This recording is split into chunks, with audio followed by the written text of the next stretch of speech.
Hello, everybody, and welcome to Forever Motorsports. Joined by myself, Mark, and Reece for the F1 podcast. Haven't done one of these in a little while, but we're going back to it. So we've got paddock rumours happening and all these various stories coming out, of course, after yesterday's Grand Prix in Mexico, which saw Max Verstappen took a record-breaking 16th win in a single season. So, Reece, of course, we're going to go and talk about a lot of things. And, of course, anybody can go and ask us some questions in the chat. We've got a poll going up as well with regards to one of the main stories which is coming out of these paddock rumours, which is that Alonso could potentially replace Sergio Perez in that Red Bull seat. Yes, well, it is a bit of a far-fetched rumour, of course, but it gets the clicks, which is why that is set as our thumbnail and our title for today. But I think it could be possible in the future. I think Sergio Perez isn't performing up to the level that he needs to be in that Red Bull seat. We're seeing Fernando Alonso, well, we saw him in the beginning of the season doing relatively well in that Aston Martin car, but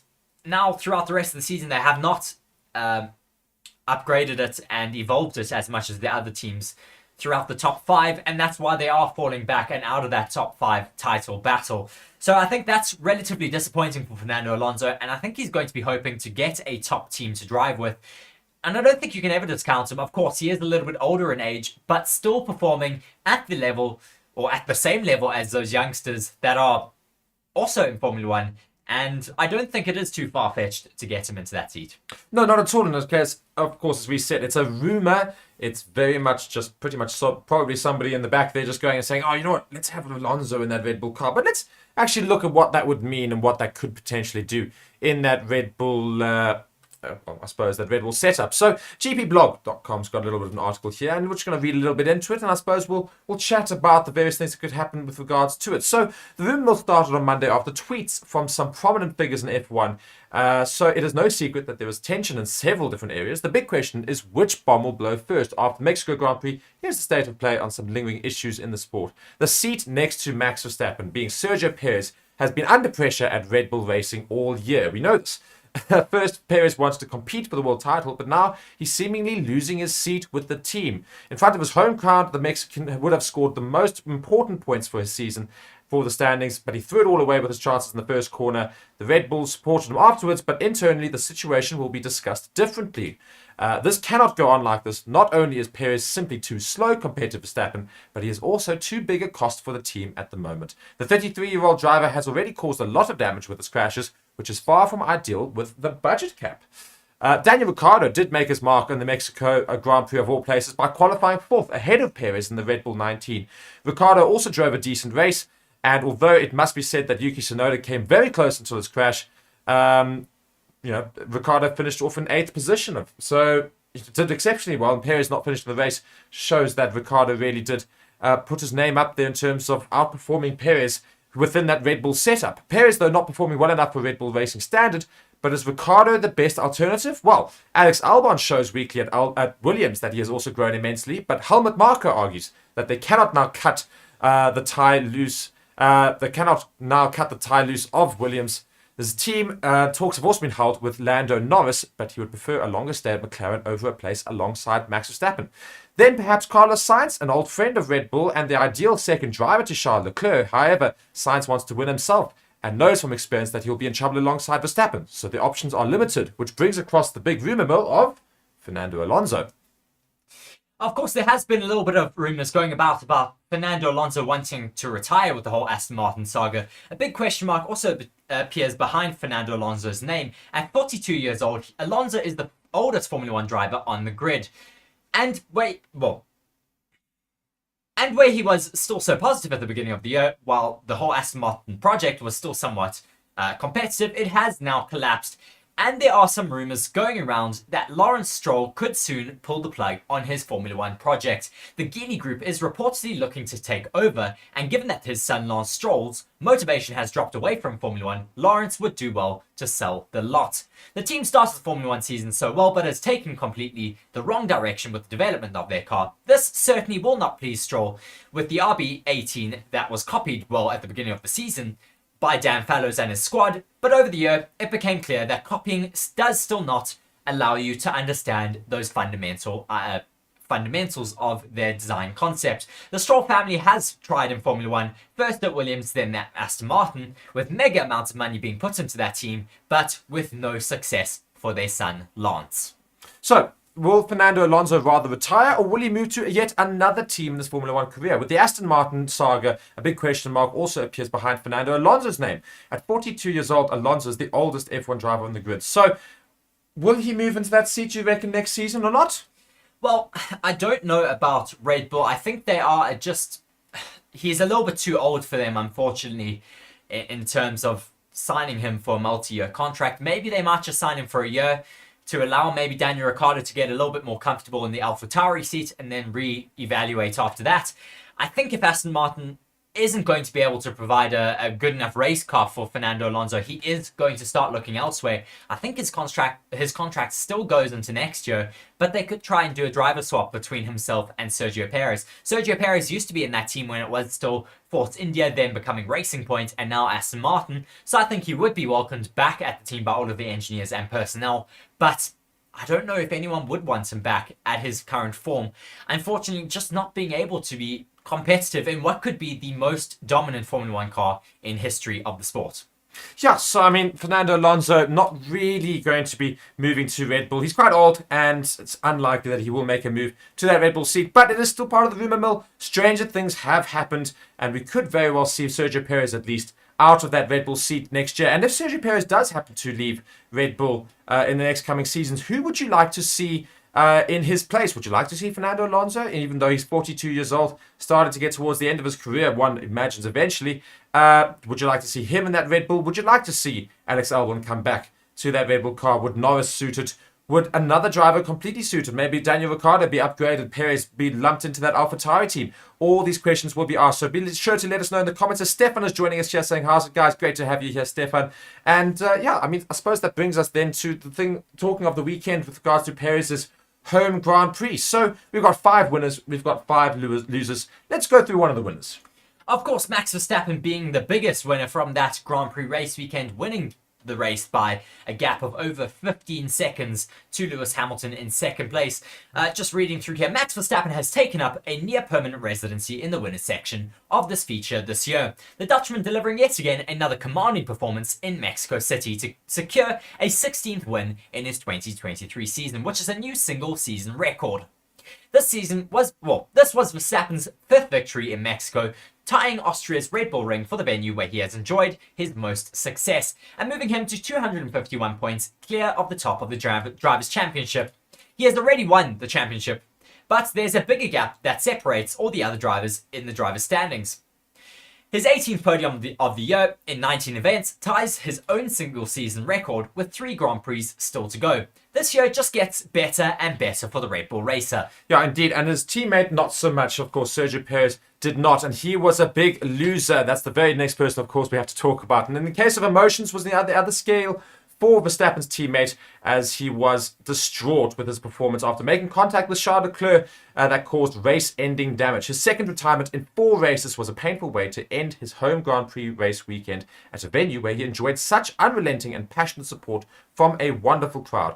And it means his lead over Lewis Hamilton in the fight for P2 in the Drivers' Championship was near cut in half with 20 points, the gap heading to Brazil. The pressure is on for Sergio Perez. And as James says in the comments, can definitely see Perez to AlphaTauri with Ricciardo to Red Bull. Alonso will stay, I think. Well, I think that's one of the big things that you could possibly see in that Red Bull setup. It's very easy, of course, for them to do so, just to move them within the team. It is all one big setup, AlphaTauri being their second team. So one imagines if they really aren't happy enough with Sergio Perez, they will put Daniel Ricciardo in that seat instead. To be honest, I don't know why they'd want to move Sergio Perez into the AlphaTauri team. They're spending multi-millions on him per year to be able to compete in that AlphaTauri seat. He's not at the moment. Why would you give him a second chance in your sister team when you can just put in one of your younger drivers and just get him out and not have to pay him anymore? So what you're saying is basically, don't put Perez in any team, have him maybe even as a reserve, put Liam Lawson straight into that AlphaTauri setup. I think so. I don't see the point in putting him in that AlphaTauri seat. That seat is meant for young drivers to make their way into Formula One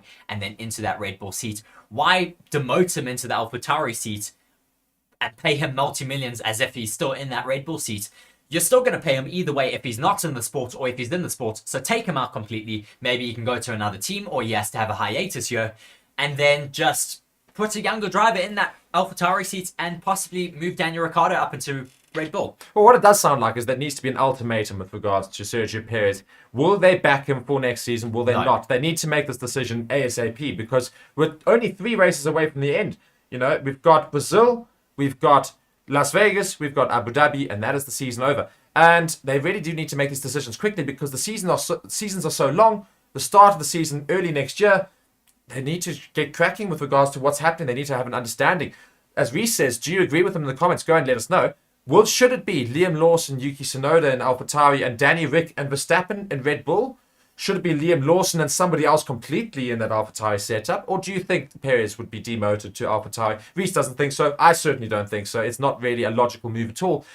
I'm struggling to see if Red Bull would make such an offer for somebody this late on, though, for next season. So I think that's the only thing that comes with this. You say that, but Mick Schumacher was released from Haas at the end of the season last year. Yeah. So we've seen stuff left to later in the season. Just looking at a few winners, a few other winners from this weekend. Lewis Hamilton, of course, being the biggest winner, having come in P2 off the back of his US Grand Prix where he was unfortunately disqualified from that race due to the wear on his floor.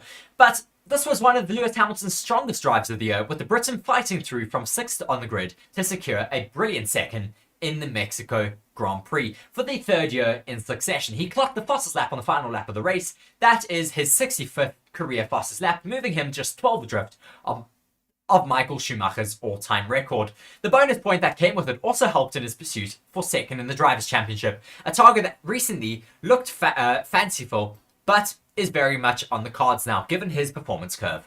Yeah, so I mean, do you think Lewis Hamilton could get further up in the Drivers' Championship? 100%. I think he's going to take it away from Sergio Perez. You reckon he gets second? I don't think that Sergio Perez is going to be able to hold out at the moment with his pure run of form right now. I think he's going to retire from possibly another race in the next 3.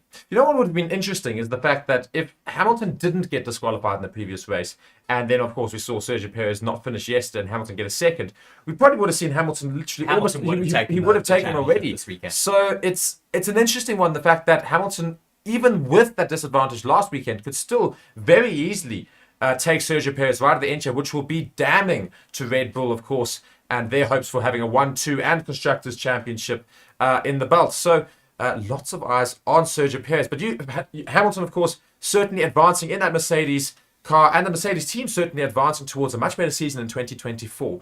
A team, of course, that's still associated with Red Bull that saw a lose over the weekend was that of Yuki Tsunoda. Yes, Yuki Tsunoda.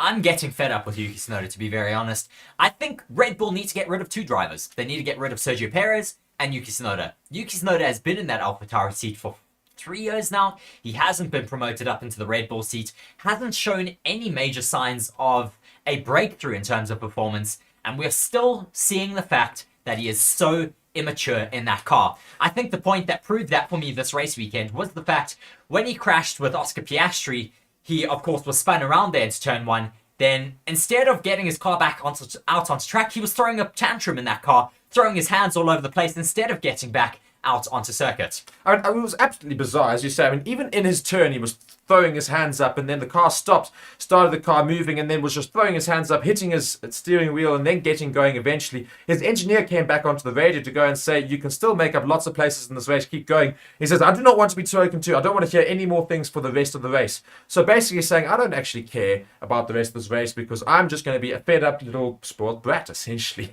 Well, I think it really shows the immaturity still of Yuki Tsunoda. He is still quite young, but we have seen better mindsets coming from other Red Bull juniors, from other juniors in the sport. Full stop, really. I think there's a lot more people in the sport who deserve to get into that seat and could do a lot better with their performance compared to Yuki Tsunoda. And of course, Yuki Tsunoda not performing well is going to seriously impact him these days because his packing with Honda is not going to be that strong as it was before. Honda and Red Bull were like this. It's not going to be as strong as it was before. It's going to become non-existent, Mark, exactly. Because they are moving away from Red Bull. Red Bull are moving towards their own powertrains that are built in-house with collaboration with Ford on their engine energy recovery unit part.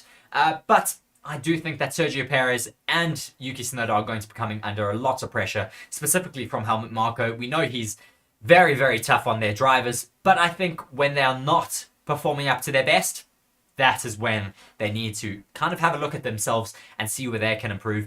And I think Yuki Tsunoda has done that multiple times and just is not making any breakthroughs in his performance. Another winner from this race weekend, though, was Daniel Ricciardo, who went on to say it looked like who has been topped to say it looks like the Daniel Ricciardo of old is back from this race weekend. Said the Red Bull boss Christian Horner as he heralded a sensational performance from the Australian competing in only his second race since recovering from a broken hand. Old man Rue there in the comment section saying, I agree, Yuki should go. Well, it's the interesting thing, of course. Daniel Ricciardo did brilliantly to finish 8th after qualifying in 4th, and he should have actually got 7th. If he had another lap in him, he would have taken George Russell. Got very, very close to the back of him, handling his tyres a lot better in a much less powered car, of course, in that AlphaTauri seat, one of the worst cars on the grid. Well, not anymore. They have brought major upgrades from the US Grand Prix onwards. Actually, no, I think it may have been even the Qatar Grand Prix that they did bring those Red Bull style upgrades. Of course, they're allowed to copy the concepts of other cars within reason. They are allowed to take a certain amount apart from their Red Bull sister team as well. And they're doing that now as much as possible within the set regulations. And now we are seeing Daniel Ricciardo being able to find a lot more performance in that car and get his car a lot higher up the grid. Of course, his qualifying result was helped a lot by the fact that Yuki Tsunoda did give him the slipstream. But even without the slipstream of Yuki Tsunoda in Q3, he still placed his car up in P4. Well, yeah, when we talk about that, of course, but AlphaTauri still nowhere near Mercedes, Red Bull, and Ferrari and the likes. They shouldn't be anywhere near them, yet still competing yesterday. I was going to say, you say they're nowhere near the likes of them, but they're now able to compete with them in a race, which is very power dependent at this circuit in Mexico.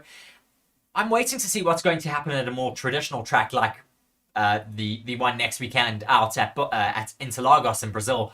That's a much more realistic indicator of their true performance with those new car upgrades. I think we're also going to be looking at a lot of other teams who have brought major upgrades.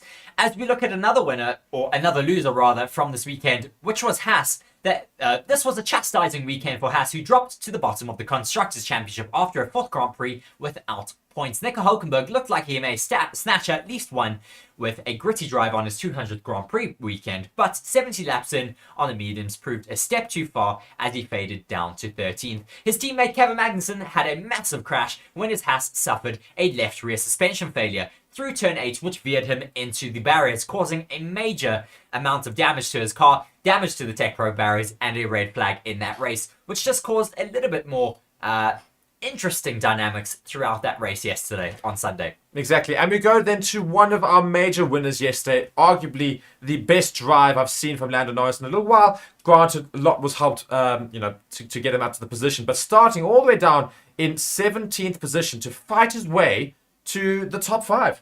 I mean, unbelievable. Yes, Lando Norris, of course, we expected him to be able to fight through the top 10 and get quite close up to the top. I was almost expecting him to get onto the podium because we know how fast these McLarens had been all season. With their new upgrades, of course, from, I think it was about race 5 or 6 onwards that they did bring those newly upgraded cars, and they did find all of that pace. I think it was in Austria where they did bring that major upgrade.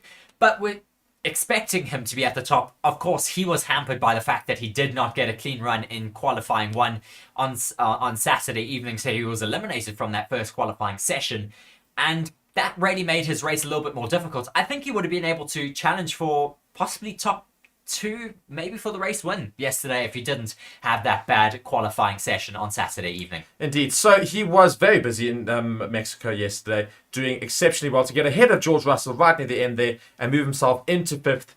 And that's the most positions he has ever gained in a race, and was the kind of performance that yielded the fan-voted Driver of the Day accolade for the 4th race in a row. And yet, he seems to doubt himself often in his car, and Driver of the Day 4 times in a row. One imagines that he does need to just take a chill every now and then and realize he's quite the driver. Should he be moving on from McLaren, or do you think McLaren will give him a car next season that'll really get him motoring? Well, I think now the basis car that they have, they can evolve and develop on that. They seem to have found a lot of pace. Next year, hopefully they keep on the fundamentals of this car and just elevate it a step or 2, hopefully a step or 3, because then they should be able to compete with the likes of Red Bull. But looking at another loser from this race weekend, Alfa Romeo was another big one, who looked menacing throughout practice, particularly through Valtteri Bottas, with the Swiss team getting both cars into quali 3. However, the race fortunes weren't as rosy. Bottas was unlucky to pit just a lap before the safety car, which meant he lost a significant amount of track position. The team then said that he got a tear-off stuck in his left rear brake duct, which caused brake temperatures to spike throughout the race and limited his ability to recover from those lost positions from the safety car. Zhou too was hurt by the red flag having pitted earlier, but lacked the grip after the restart and was unable to attack, leaving him 14th at the flag. Yeah, but I mean, at the same time, for all that we say they're losers, I think Alfa Romeo barely scored points this season. We talked about Alpha Tauri being one of the worst teams this season in general. Points-wise, I think Alfa Romeo are the worst team on the grid. Certainly one of the far down teams in the whole grid. So them having got into Q3 and starting in the top 10 by itself was automatically a win. The moment they started the race, they were never going to hold on to those positions. But, as I say, they could have tried to do more in the race yesterday, but not able to do so. And we move on to our final winner from yesterday, that of Ferrari. Ferrari caused an almighty shock on Saturday as they took their first front row since last year's Monaco Grand Prix, headed by Charles Leclerc. They were unable to hold on to it, of course, but they did still finish 3rd and 4th. Yes, after a relatively bad start for Charles Leclerc, the two Ferraris got away, but Max Verstappen and Sergio Perez had a much better getaway in their Red Bull cars. And Max Verstappen went on to split the two Ferraris down that main straight and take first place into corner 1, where Charles Leclerc was wedged in between the two Red Bulls. He had Sergio Perez on his outside, him in the middle, and Max Verstappen on his inside. He went to try and compete with Max Verstappen into turn 1, but he also, as I said, had that car of Sergio Perez on his left. Sergio Perez just, I think, misjudged the amount of space that he had to Charles Leclerc, hit his front left tyre, sent himself flying up into the air, ended his race, of course, then yesterday. Charles Leclerc received a little bit of damage on his front wing, breaking the end plate off of that. He was at least able to keep up in terms of pace to Max Verstappen, dropping a few tenths every lap, but being able to compete at least. Then the safety car did come out, and then the red flag was called because of that crash from the Haas driver of Kevin Magnussen. They were able to then fix that front wing, but later in the race, he did lose that second place position to Lewis Hamilton. Yeah, but still a great race though for Ferrari. Finishing in 3rd and 4th is not too bad, given the fact that their car also did not have that engine replacement for this race weekend. They were worried about how it was going to affect them. Didn't seem to affect them all that much. Still got a lot of points in the weekend, and they can be very chuffed with that result, of course. Which then moves on to our final losers from yesterday, and pretty much losers for the season with regards to how they started so well and have dropped off significantly. As one of the other articles said just before we got to this, you can copy one car, but if you don't keep developing and understanding why they do all of this, it's not going to make it to the end of the season, and we've seen that with Aston Martin. Well, I think they put a lot of money into developing the car before the season started, and I think that's where they went wrong. They needed to leave a lot of space to develop that car throughout the season, and that's something that they haven't done as frequently as all of the other teams. We've seen a lot of other teams bringing upgrades almost every second or third race weekend, and it's been very far and few in between for Aston Martin. And that is where throughout the season that you are going to lose a lot of pace to your competitors. Every single season has this, and we've seen it throughout the past, where you have to keep developing your car as much as possible. Of course, now we do have budget caps in Formula 1, which means that you can only develop up to a certain point within regards to how much you're able to spend, but you need to be clever in where you bring your upgrades and how you bring them. You need to do a lot of analysis of what the other teams are upgrading on their cars and see in which areas you need to develop. And I think one of the biggest areas that pretty much every single other team needs to develop and be able to catch up to Red Bull is their suspension. Yeah, it's exactly that. I think Aston Martin need to put some more thought into how they go about their season with regards to development as well as starting the season off. But I think they'll learn from the season. Next season, surely one imagines they'll be a little bit better. But of course, that depends on whether Mr. Stroll decides to hold on to his team or whether he does decide to sell it. As some people seem to rumor, I doubt very much he'll let the I would be team very go. surprised if he does go on to let the team go. I wouldn't be surprised if he says, Lance, okay, your time is done in the team. Let's get someone else in there. Possibly because I think also one of the major issues at that team is they've got one really good driver who's, of course, coming to the end of his career, and another driver who doesn't really care. He's not really helping as much to develop that car from a feedback point of view, because I don't think he has the vast amounts of knowledge that a likes of Fernando Alonso has. Well, I don't expect him to have the same amount of knowledge as Fernando Alonso, but I expect him to put in a lot more effort than he's But that's been the thing. doing. I Yeah. don't think he has the drive that Fernando Alonso has to develop that car and get onto podiums. I'm sure, of course, he wants to get onto the podiums, but I don't see that drive and fire in Lance Stroll anymore. No, not at all. And of course, Lance Stroll and Fernando Alonso could not finish the race yesterday. Alonso had a small issue which they tried to fix during that red flag, but they were unable to do so, retired his car, and Lance Stroll retired after he also made a bit of contact near the end of the race. A rather poor attempt at an overtake, or rather defensive. I think it was an overtake, rather. And both cars had to retire yesterday. But those were all of our winners and losers from the Grand Prix there. Old Man Rouge is saying a stellar drive by Lando, of course, marking his winning, his being a winner from yesterday's Grand Prix, and McLaren being so much better this year. Now, what do you think McLaren could do next year? McLaren, I think they're going to... Well, we spoke about this a little bit already. I think they have a really good platform to start their development for next year. I'm sure they have already started developing that car. But I expect them to be able to have quite a lot of pace at the beginning of the season. Whether they're able to maintain that pace throughout the season, that is going to be the main question. It's really important, of course, as we've been speaking about, to maintain that amount of development and upgrades throughout the season, to keep consistent and keep putting the pressure on your other competitors in the sport. But I don't really know what we can expect from them. I'm hoping that they're going to be able to compete from the outset, but there's so many unknowns going into next season. Exactly that. So, just wrapping up the show with one more topic, which we, of course, did get onto with regards to winners and losers from the weekend. That of Sergio Perez. But we do have one comment from Christian Horner, which we will just go and read about. But then we'll just have a small discussion about what Red Bull should do, where Perez could go, if they decide to move him on, and basically what's going to happen for next season, I think, in general. So, Horner insisted that Perez's race-ending incident was not him to blame. So Sergio Perez's hopes of a third straight podium at his home race were dashed, of course, at the very first corner in the lap. So it's not been a season to remember for him, but Christian Horner went and said, on one side, elated to have won the race, keeping that winning momentum going, of course, with Max Verstappen, but on the other side, desperately disappointed with Checo, going for the lead of the race, a racing accident, down at turn 1. To go out on the first lap in front of your home crowd, really painful for him. He was really emotional, as you can imagine, but he is a racing driver. He had to go for it. You can't place the blame on any of the drivers. 3 into 1 is always going to be tough into one corner, and he had a rocket ship to start, probably his best start of the year, and he was going for it in front of his home crowd. Yes, of course, I think you have to take into consideration it was Sergio Perez's home race. You're going to want to put on the best performance for your home crowd. You're going to want to try and get the race win. He saw the opportunity into turn 1. He went for it, and unfortunately it ended his race there. In turn 1, I think maybe, of course, in hindsight, you can say a million things, but possibly just thinking of it now, he should have tried to stay a little bit more alongside Charles Leclerc, not trying to overtake him, being a little bit more cautious. I think he should have realized that there was another car on his inside as well. That was why Charles Leclerc was so wide on the track.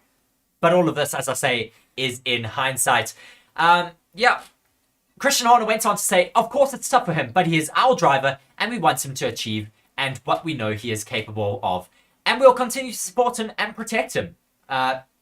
Once he was asked about all of the rumours swirling around the paddock regarding Sergio Perez's future at the team and in the sport. Of course, speaking about that, if he does get axed from Red Bull, could we see it happening next year, beginning of the season, before the season starts, or could we see that happening at the end of 2024 when his contract does come to an end? See, the problem is this is why I say I don't think Perez will be changed for next season, simply because Christian Horner's got his own reputation on the line in terms of his statements he's made in the media, and he does hold those statements very true. He tries to hold on to what he says for as long as possible, and he's very good about that sort of thing, which is why I say they've been saying all year that they will protect Checo. They like Checo as a second driver. They want him there. And so I don't think they'll lose him for next season, but I think they'll judge him very harshly in all his races. In that same breath, though, he has gone on to commend Daniel Ricciardo for a phenomenal weekend. He went on to say, "You couldn't fail to be impressed by Daniel this weekend. His qualifying was outstanding yesterday." Off of the back of that qualifying session, of course. He can take a lot of confidence coming back from the injury. He's had a tough time over the last couple of months sitting on the sidelines, but that's the Daniel Ricciardo that we are used to seeing. Confidence is such a thing in Formula One. His confidence is coming up. Checo, though, on the other hand, we just need him to have that confidence-boosting result, and he could have had it today, but it wasn't to be, unfortunately.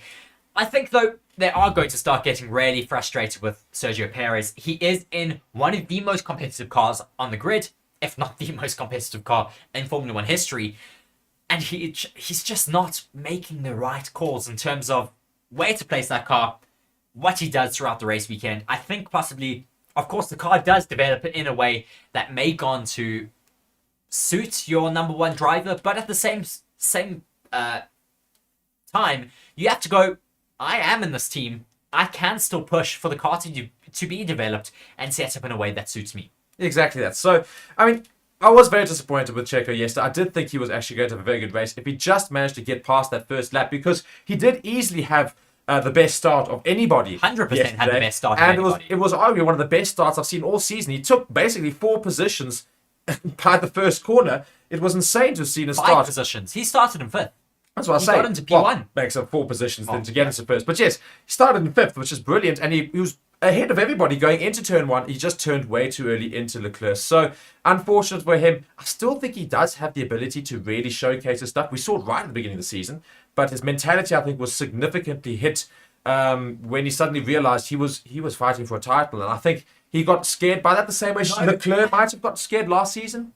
I kept seeing the momentum carrying from the beginning of the season, and where I really saw it drop off, as I'm sure everyone else saw it drop off, was in Monaco. It was his first crash of the season. He went into the wall in Monaco in turn 1, and ever since then, he has not been the same driver since. No, not at all. So there's a big thing. That's why Christian Horner keeps going on about trying to get Checo's confidence back. They know it's been hit. They need to find a way to get it back. Problem is, they can't wait too long. The problem is, as a team, you cannot yourself give that confidence back to your driver. He has to find that out on circuit.